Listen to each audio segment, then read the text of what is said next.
আজ চলে এসেছি হুগলি জেলার বৃহত্তম ধাম, যা বারুইপাড়ার বনমালীপুরে অবস্থিত, যা হুগলি জেলার প্রথম সর্ববৃহত্তম ধাম, এই ব্রহ্মদত্ত ধাম।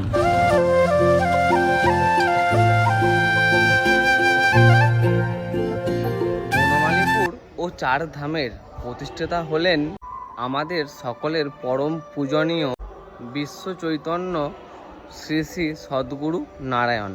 আর এই ধাম কিন্তু 15 বিঘা জমি নিয়ে গড়ে উঠেছে। মানে 15 বিঘা জমি, মানে ভাবতে পারছো 300 কাঠা জমি, যা ভাবাই যায় না। ব্রহ্মদত্ত ধামের বাইরেটা কংক্রিটের রাস্তা এবং দুদিকটা সুন্দর সবুজায়নে ভরা। চলুন এবার ধামের মধ্যে প্রবেশ করা যাক। মন্দিরের বাইরেই মেন গেটের বাঁদিকেই কিছু পূজা সামগ্রীর দোকানপত্র রয়েছে। তো আপনারা চাইলে এখানে আপনাদের সাধ্য মতো কিছু জিনিস কিনে নিতে পারেন। তো দাদা, এখানে পূজার জিনিস কত করে কি দাম আছে? 5 টাকা থেকে নিয়ে 100 টাকা পর্যন্ত। 5 টাকা থেকে 100 টাকা। 5 টাকা কি পাওয়া যাচ্ছে? 5 টাকা আপনার ধূপ আর বাতি হবে। আর এইগুলো, এই সব যেগুলো আছে আপনার 101 টাকা, এটা আছে 51 টাকা, এগুলো আছে 51 টাকা।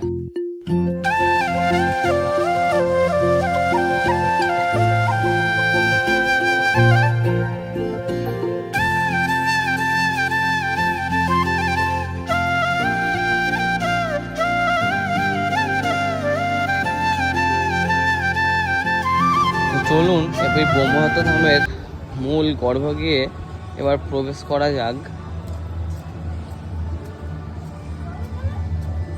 ধামের ডান দিকে রয়েছে কপিল মুনির মূর্তি ও ধামের বাঁ দিকটাতে রয়েছে একটি গণেশের মূর্তি।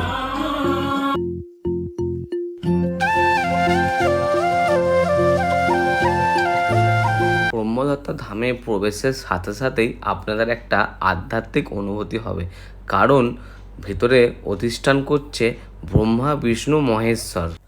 ধামের মধ্যে চলছে নাম কীর্তন, যা আপনার মনকে মুগ্ধ করে দেবে।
তো এই ব্রহ্মদত্ত ধাম চারটি জায়গায় অবস্থিত। এক হচ্ছে মধ্যপ্রদেশে শিবদত্ত ধাম, 2 হচ্ছে অনুসয়া দত্ত ধাম, সেটা কন্যাকুমারীতে অবস্থিত, আর 3 হচ্ছে আমাদের যেটা কলকাতায় অবস্থিত, মানে যেখানে আমি এখন বর্তমান, বারুইপাড়ায় ব্রহ্মদত্ত ধাম। আর 4র্থ হচ্ছে অত্রিদত্ত ধাম, যেটা উত্তরাখণ্ডে অবস্থিত। তো নিচে এসেছিলাম, তো উপরে মন্দিরটার নিচে আন্ডারগ্রাউন্ডে রয়েছে একটি দেবাদেবীর মূর্তি এবং সুন্দর কিছু লাইটিং করা রয়েছে, সুন্দর শান্ত। এই ব্রহ্মদত্ত ধামে আপনি চাইলে কিন্তু পুজো দিতে পারবেন। পুজো দেওয়ার টাইম কোনো ফিক্স নেই, আপনি যখন ইচ্ছা পুজো দিতে পারবেন। সকাল 8টা থেকে রাত্রি 8টার মধ্যে মন্দির খোলা থাকে। আপনার যখন সময় হবে আপনি পুজো দিতে পারবেন এই ধামেতে।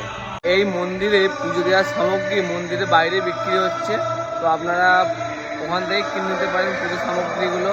বৃহস্পতিবার বাদ দিয়ে অন্যান্য দিন সকাল 8টায় আরতি হয় এবং সন্ধ্যা 7টায় আরতি হয়। বৃহস্পতিবার এই ধামের আরতির টাইম হলো সকাল 9টায় ও দুপুর 1:30টায়। দুপুর 1:30টায় আরতির পর চলে ভোগ বিতরণ।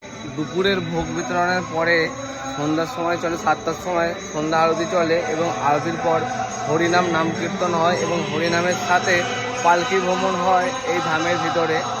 রাত্রি 9:30 পর্যন্ত চলে এই পালকি নিয়ে ভ্রমণ এবং তারপর রাত 10টার সময় আরতি হয়, তারপর মন্দির বন্ধ হয়ে যায়।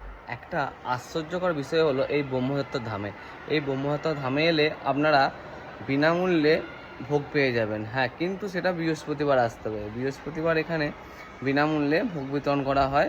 এখানে রয়েছে সুবিশাল পার্কিং, যার জন্য কোনো রকম পার্কিং ফি লাগে না। 4 চাকা থেকে শুরু করে 3 চাকা, 2 চাকা, সাইকেল, মোটরসাইকেল, কোনো রকম পার্কিং ফি এখানে লাগছে না। এটি ছিল মহিলাদের ভোগের কুপন নেওয়ার লাইন। আমি আজ বৃহস্পতিবারই গেছিলাম আপনাদের সবটা দেখাবো বলেই। আর এটি ছিল পুরুষদের ভোগের কুপন নেওয়ার লাইন। এটি হলো ভোগ খাওয়ার জায়গা। প্রত্যেক বৃহস্পতিবার 4 থেকে 5,000 লোক খায় এখানে। তো এবার বলা যাক তো আপনারা কিভাবে এখানে আসবেন। আপনাদেরকে আসতে হবে কড লাইনে, বর্ধমান হাওড়া কড লাইনের বারুইপাড়া স্টেশনে নামতে হবে। বারুইপাড়া স্টেশনে নেমেই তো অটো দেখতে পাবেন, অটোতে ওখানে চাপলেই 15 টাকা ভাড়া, তার বিনিময়ে আপনাদেরকে নামিয়ে দেবে বনমালীপুর এই ব্রহ্মদত্তা ধামে। এই ধামটি সকাল 7টায় খোলা হয় এবং দুপুর 1টায় বন্ধ হয়ে যায়, আবার বিকেল 3টায় খোলা হয়, রাত্রি 8টায় বন্ধ হয়। কিন্তু প্রত্যেক বৃহস্পতিবার সকাল 7টায় খোলা হয় এবং রাত্রি 10টা পর্যন্ত খোলা থাকে। বৃহস্পতিবার সারাদিন এখানে খোলা থাকে এই ধামটি।